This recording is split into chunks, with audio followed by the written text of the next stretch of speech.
La tragedia si è consumata ieri e solo stanotte attorno all'1:30 il corpo di Claudio Zordan è stato ritrovato in fondo ad una scarpata. L'uomo, 59 anni, originario di Castelgomberto in provincia di Vicenza e residente a Casale sul Sile, era uscito ieri mattina per una passeggiata in solitaria lungo il sentiero di Rio del Cornon che conduce a Santo Stefano di Cadore. Stava camminando verso il bivacco Caimi quando è scivolato su una lastra di ghiaccio, precipitando per oltre 40 metri. Claudio Zordan, ex maresciallo dei Carabinieri in pensione, aveva prestato servizio a Villa Margherita Treviso. Lascia 2 figli, comprensibilmente sconvolti dalla sua tragica e improvvisa scomparsa, un dolore che va a sommarsi alla morte della madre.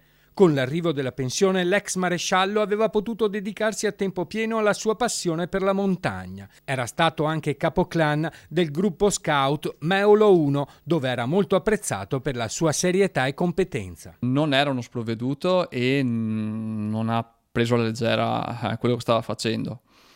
Sarebbe potuto capitare in macchina, sarebbe potuto capitare in qualsiasi altra situazione. Se n'è andato facendo quello che sicuramente gli piaceva. Le ricerche hanno mobilitato gli uomini del soccorso alpino della Guardia di Finanza, i volontari della stazione di Santo Stefano e i carabinieri di Vigo di Cadore. I soccorritori sono scesi lungo il pendio di Nevedura per un centinaio di metri, poi da un salto di 40 per seguire ancora il pendio per altri 50 metri, finché non si sono imbattuti nel corpo senza vita dell'escursionista. È proprio un fulmine a ciel sereno, purtroppo. Era come un fratello maggiore. Lascia un ricordo e un rimpianto, ovviamente, perché è una persona che dava molto e avrebbe potuto dare molto ancora.